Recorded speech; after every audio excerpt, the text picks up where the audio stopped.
Iya, ada jembatan nih sekarang. Terkait program restorasi Skanak Lambidaro, saat ini pemerintah Kota Palembang sedang melakukan pembebasan lahan atau penertiban bangunan-bangunan yang berada di sekitaran Sungai Skanak Lambidaro.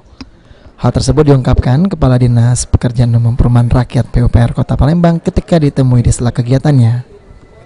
Bangunan di sekitaran sungai tersebut yang akan dibongkar sebanyak 140 rumah, 85 rumah masyarakat sudah bersedia untuk dibongkar. Dan hingga saat ini sedang berlangsung pembongkaran 40 rumah lagi yang telah dibebaskan dari tahun 82 dan 84. Yang menambahkan pembongkaran rumah tersebut terus dilakukan dan ditargetkan akan rampung sebelum tahun 2020. Kita sedang melakukan pembebasan lahan,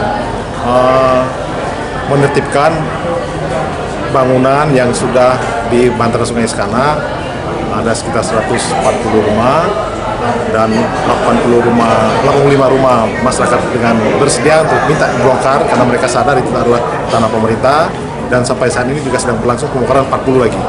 Hari ini sampai ke depan masyarakat meminta dibongkar ke pemerintah. Ini di Dinas PUPR sekarang sedang melakukan pembongkaran rumah-rumah yang ada di bantaran sungai yang sudah dibebaskan mulai tahun 82 dan 84. Restorasi Sungai Skanak Lambidaro ditargetkan rampung pada tahun 2021 dan pada tahun 2022 sudah dapat dimanfaatkan sebagai destinasi pariwisata, transportasi air dan juga penanggulangan banjir.